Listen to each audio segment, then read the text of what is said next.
پاکستان مسلم league کی قیادت کے ساتھ میاں محمد نواز شریف صاحب، میاں شہباز شریف صاحب کے ساتھ ملاقات ہوئی تھی، جس میں بحرانوں کی بھنور میں پھنسے ہوئے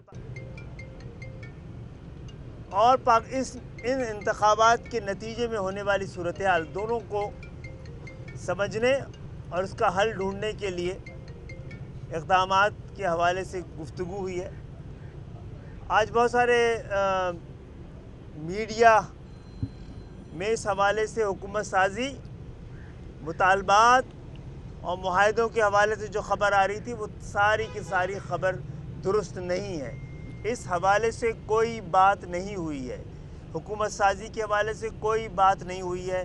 ہمارے درمیان پاکستان کو جو درپیش خطرات ہیں، پاکستان کو درپیش اندیشے ہیں، اس پہ بات ہوئی ہے اور اس کو نکالنے کے لیے باہمی تعاون کی بات ہوئی ہے۔ اور اس کے علاوہ ہم یہ سمجھتے ہیں کہ ہم نے یہ بات ضرور کی ہے کہ اس کے لیے ہمارے پاس حل ہے آئینی ترامیم کا، جو ہم آپ سے پہلے ڈسکس کرتے رہے ہیں۔ اللہ تعالیٰ یہ بات صحیح ہے کہ ان انتخابات نے ایک چیلنجنگ صورتحال پیدا کر دی ہے، جس میں تمام سیاسی قوتوں کو بھی، پاکستان کے تمام اداروں کو بھی مل کر پاکستان کو اس بحران سے نکالنا چاہیے، اپنے سیاسی مفادات کو ایک طرف رکھ کر۔ ہمیں اگر اپنا پولیٹیکل اس پہ کوئی نقصان بھی ہوتا ہے تو ہمیں پاکستان کو، ریاست کو بچانے کی ضرورت ہے، پاکستان کی جمہوریت کو بچانے کی ضرورت ہے۔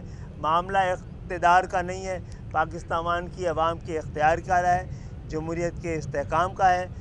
اور یہی وضاحت آپ سے کرنی تھی کہ اس وقت حکومت سازی کے حوالے سے کوئی گفتگو کا آغاز نہیں ہو سکا ہے۔ اس سے زیادہ اہم جو معاملہ درپیش ہے اس پہ بات ہوئی ہے، وہ پاکستان کے اندر اسٹیبلٹی کی، پولیٹیکل اسٹیبلٹی کی بھی اور فائنینشیل اسٹیبلٹی کی بھی۔ ابھی یہ تو آگے کی بات ہے نا، حکومت بنے گی اور اس میں ہمارا کیا حصہ ہوگا یا ابھی نہیں ہوگا، یہ سب آگے کی باتیں ہیں۔ ابھی تو یہ بات ایم کیو ایم نے طے کی ہے کہ ایم کیو ایم کا ایک نمائندہ کنوینر سے لے کر جو ایک کارکن بھی انتخاب جیتا ہے اس کو عوام کے درمیان رہنا ہے۔ ہم نے پہلے بھی بغیر اقتدار کے خدمت کر کے دکھائی ہے، وہ ہم کوشش کریں گے اپنے حصے کی تمام طاقت لگا، اپنے عوامی طاقت کے ذریعے ان شہروں کو جتنا درست کیا جا سکتا ہے اس کو۔ جی ہاں، بالکل دباؤ ہے، بہت عرصے بعد تو نہیں ملی ہے۔ 18 کے انتخابات ہوتے تو آپ کہتے کہ ہمیں بہت عرصے بعد ملی ہو۔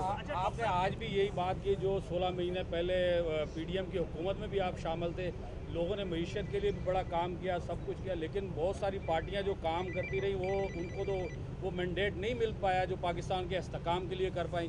جو آزاد امیدوار جیتنے کی کیا وجوہات ہے کہ پورے پاکستان میں آزاد امیدوار جو جتائے گئے ہیں اس وقت؟ جناب، اس کی وجوہات یہی ہیں کہ پاکستان کیونکہ مسلسل بحران اس کے معاشی بحران سمیت تمام بحران سنگین سے سنگین تک رو رہے ہیں، تو جو بھی آخری حکومت تھی وہ سارا بوجھ اس کے اوپر آنا ہی تھا، اس کا اگر ہم حصہ تھے تو ہمارے پیپلز پارٹی سے بات کریں گے۔ پیپلز پارٹی سے جو ہے ایک سینئر سیاستدان بھی ہیں، آپ اس بات کا اعتراف کر رہے ہیں، مشکلات کا شکار ہیں، تو کیا مشترکہ حکومت آئے گی جو پی ڈی ایم کا کنٹینیوٹی جس میں ہو؟ میرا خیال ہے اس پہ تو بیٹھ کے بھی بات ہونی باقی ہے نا۔ کچھ لوگ مخلوط حکومت کی بات کر رہے ہیں، کچھ قومی حکومت کی بات کر رہے ہیں، تو بہت ساری چیزیں ہیں۔ اس پہ ہماری کیونکہ بات نہیں ہوئی تو میں اس پوزیشن میں نہیں ہوں کہ اس پہ وضاحت کر سکوں۔ تمام سیاسی جماعتوں سے بات کی جانی چاہیے آپس میں۔ علی بھائی یہ بتائیے کہ آزاد امیدواروں نے رابطہ کیا ہے آپ سے، جس طرح دوسری پارٹیاں بھی کر رہی ہیں، تو آپ بتائیے۔ میرا خیال ہے ابھی تک تو نہیں ہوا ہے، لیکن شاید ہمیں ایک بات گشت آ رہی ہے کہ شاید